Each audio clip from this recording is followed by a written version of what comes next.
Monsoon tour, మధురానుభూతులు sure. పూర్తి వివరాలకు చదవండి రేపటి సాక్షి దినపత్రిక.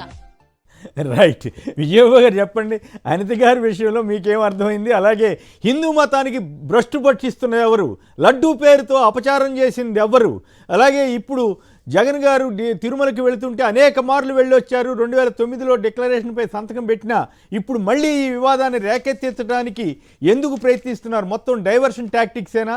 ఈ రకంగా భ్రష్టు పట్టిస్తున్న వాళ్ళ గురించి మీరు మీ కవితా ధోరణిలో కూడా చెప్పండి. నాలుకపై నేషనలిజం, పలుకుల్లో హిందూయిజం, ఆచరణలో ఆపర్చునిజం, ఇదే నేటి కూటమి యొక్క అసలు నిజం, అసలు నిజం. మీరు అడిగిన మాటలు సింపుల్ గా చెప్పాలంటే, అంటే హిందూ మతం గతంలో ఇలాంటి బాపతు శక్తులతోనే ఎక్కడికక్కడ స్వార్థపర శక్తుల యొక్క అరాచకానికి చిన్నాభిన్నం అయిపోతున్నటువంటి పరిస్థితుల్లోనే జగద్గురు ఆది శంకరాచార్యుల వారు ఈ దేశం మొత్తాన్ని కూడా కాలినడకన బయలుదేరి ఆయన మొత్తాన్ని ఇదంతా కూడా రీఆర్గనైజ్ చేసి మళ్ళీ దాన్ని నిలబెట్టారు.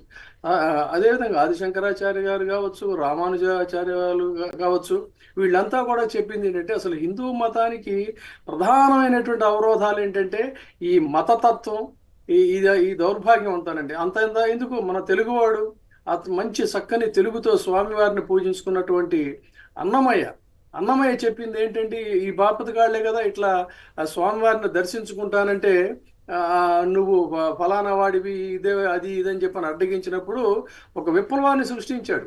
నిండార రాజు నిద్రించు నిద్రయునొకటే, అంటనే బంటు నిద్ర అదియునొకటే, మిండైన బ్రాహ్మణుడు మెట్టు భూమి ఒకటే, చండాలుడు ఉండేటి సరిభూమి ఒకటే, కడగి ఏనుగు మీద కాయు ఎండొకటే, పొడమి శునకము మీద పొలయు ఎండొకటే.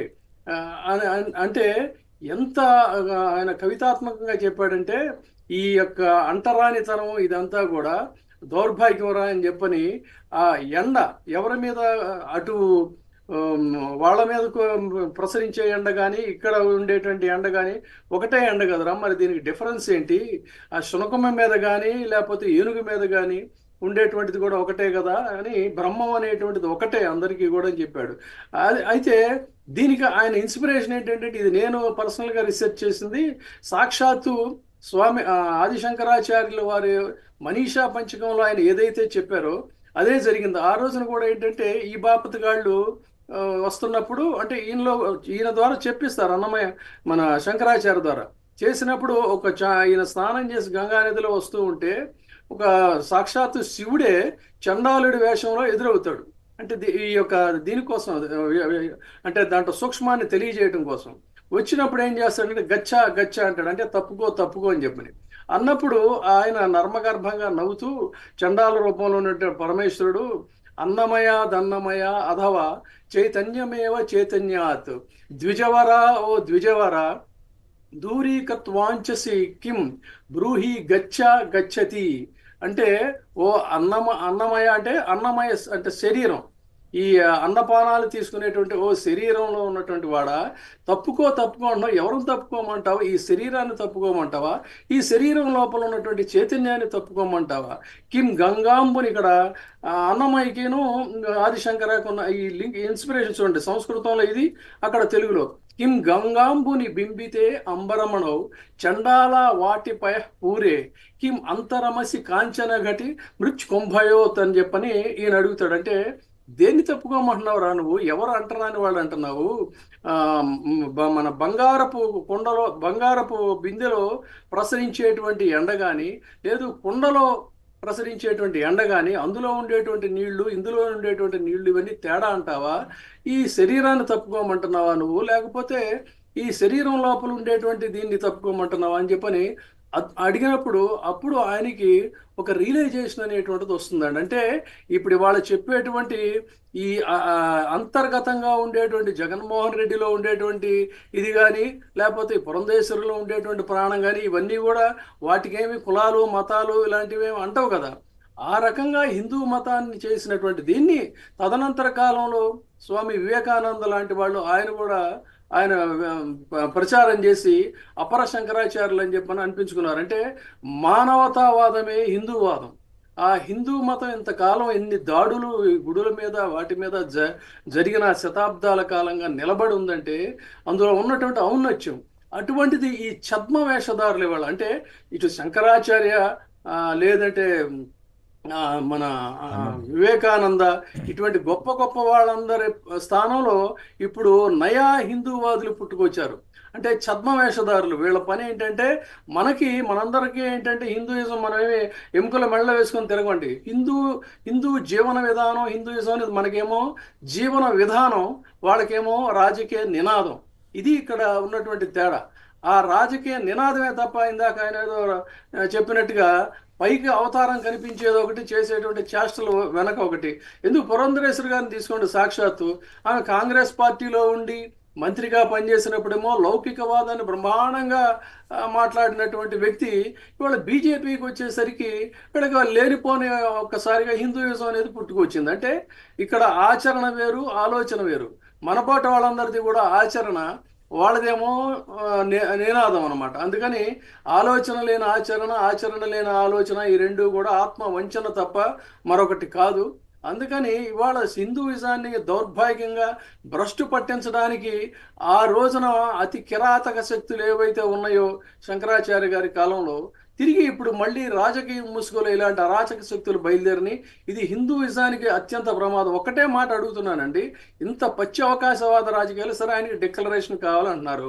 మరి ఈ ఆంధ్రప్రదేశ్ రాష్ట్ర గవర్నర్ ఆయన టెంపుల్ని దర్శించుకున్నారు, ఆయన్ని మీరు డిక్లరేషన్ అడిగారా? డిక్లరేషన్ కోసం మీరు డిమాండ్ చేస్తారా? చెప్పండి దమ్ముంటే మీకు. ఎంత కుప్పన రాజకీయం, కుత్సిత రాజకీయం. ఈ పాయింట్ ఎవరు రైజ్ చేయలేదు, నేను చెప్తున్నా. సాక్షాత్తు ప్రథమ పౌరుడు ఆంధ్రప్రదేశ్కి అయినటువంటి ఆయన సతీ సమేతంగా ఆయన వెళ్ళారు. మనందరం కూడా అబ్బురపడ్డాం, ఆహా అని చెప్పని. ఎంతో ఆయనకు ఉన్నటువంటి భక్తికి నమస్కరించుకున్నాం మనసులోనే. అటువంటి వ్యక్తిని మరి మీరు ఎందుకు డిమాండ్ చేయలేదండి? ఈయన మీరు చెప్పినట్టుగా పాదయాత్రకు ముందు, ప్రమాణ స్వీకారం చేయడానికి ముందు స్వామివారిని దర్శించుకోవటం, అనేక దేవాలయాలు నిర్మించడం, అనేక ప్రాంతాల్లో దేవాలయాలు నిర్మించడం. సాక్షాత్తు ఆయనకి డిక్లరేషన్ ఏంటంటే, ఈ బుద్ధి తక్కువ వాళ్ళకి చెప్పేది, సాక్షాత్తు జగన్మోహన్ రెడ్డి గారు వెంకటేశ్వర స్వామి ఆలయంలోకి వెళ్ళి ఆయన మస్తకాన తిలకం ఎప్పుడైతే దిద్దుకున్నారో అదే సంతకం, స్వామివారి సంతకం. ఏమిటంటే విజయబాబు గారు మిమ్మల్ని అభినందించక తప్పదు, చాలా గొప్పగా మాట్లాడారు, చాలా గొప్ప విషయాలు బయట పెట్టారు. ఓకే, సంతకం అంటే ఏంటి? స్వామివారి సంతకం అంటే నుదుటన తిలకం దిద్దుకోవటం, ఆ మస్తకాన తిలకం దిద్దుకోవటమే సిసలైనటువంటి సంతకం. అంతకు మించిన సంతకం ఇంకేముంటుందండి? ఈ బాపతగాళ్ళు ఈ సంతకాల రాజకీయాల కోసం ఎవడండి పెట్టింది? అంతకుముందు ఒకసారి పెట్టారు, దాన్ని 2012లో మళ్ళీ బలంగా ఇది చేశారు. అయితే మరి సోనియా గాంధీ గారితో సంతకం పెట్టించారా? ఎన్ జనార్దన్ రెడ్డి గారితో సంతకం పెట్టించారా? వైఎస్ రాజశేఖర రెడ్డి గారితో సంతకం పెట్టించారా? దమ్ము ధైర్యం లేదు.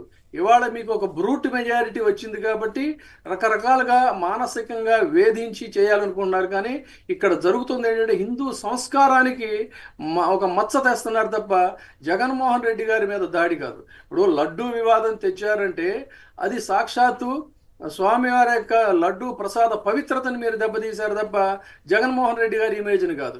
ఈ రోజున ఆయన డిక్లరేషన్ అడిగి చేస్తున్నారంటే మీ సంకుచితత్వాన్ని, మీ దౌర్భాగ్యాన్ని మీరు ప్రకటించుకుంటున్నారు తప్ప జగన్మోహన్ రెడ్డి గారికి వచ్చేటువంటి ఇబ్బంది ఏం లేదు.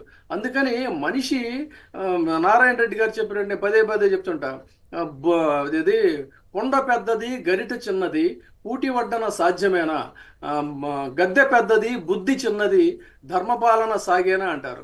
అందుకని గద్దెమో పెద్దది, దాని మీద కూర్చున్న వాళ్ళ బుద్ధి ఏమో చిన్నది. ఇటువంటి చిన్న బుద్ధి ఉన్నటువంటి వాళ్ళు చిన్న చిన్న ఇటువంటి పనులు చేస్తారు తప్ప మీరు ఇందాక చదివినటువంటి ప్రజాపాలన, ప్రజా సంక్షేమం, ప్రజలు మనకి ఎందుకు అధికారం ఇచ్చారు, దానికోసం మనం పనిచేయాల్సింది పోయి.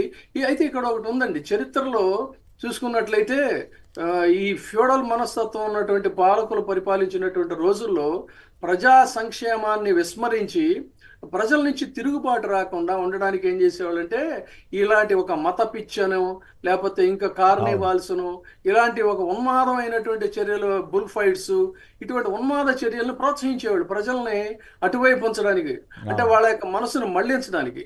ఇప్పుడు ఈ హిందూ ఇజం అనేటువంటిది ఒక మత పిచ్చ అనేది జనాల్లోకి ఇచ్చేస్తే వాడు ఆకలితో అయినా చస్తాడు, చచ్చిపోవడానికైనా సిద్ధపడతాడు తప్ప సమాజంలో ఎంత అశాంతి ఉంది, మన కుటుంబం ఎంత చిన్నాభిన్నం అవుతుంది అని ఆలోచించరు. దానికోసం అని చెప్పని టోటల్ ఫెయిల్యూర్స్ అన్నిటినీ కూడా మతం ముసుగులో పబ్లిక్ని రెచ్చగొట్టేటువంటి పనులు రైట్. చేస్తున్నారు. కాకపోతే ఇది ఆధునిక యుగం, నవీన యుగం, నాగరిక యుగం. ఆంధ్రప్రదేశ్లో ప్రజలు నాగరికులు. వీళ్ళు ఇప్పటికే అసహించుకోవడం మొదలుపెట్టారు. ఆల్రెడీ విశాఖపట్నంలో సముద్రపు అలల్లాగా అక్కడ ఒక తిరుగుబాటు గంటికలు మోగుతున్నాయి. ఆ మోగుతున్నటువంటి గంటికల యావత్ రాష్ట్రాన్ని ప్రతిధ్వనింపజేసేటువంటి పరిస్థితి ఉంటుంది. వీళ్ళని పరిగెత్తిస్తారు. ఈ బ్రూట్ మెజారిటీ తామే ఈ భూమికి అధినాథులు అని చెప్పని జబ్బలు చచ్చినటువంటి వాళ్ళందరూ చరిత్రలో చెత్త బుట్టలోకి చేరినటువంటి వాస్తవాలు కూడా మనకు తెలుసు.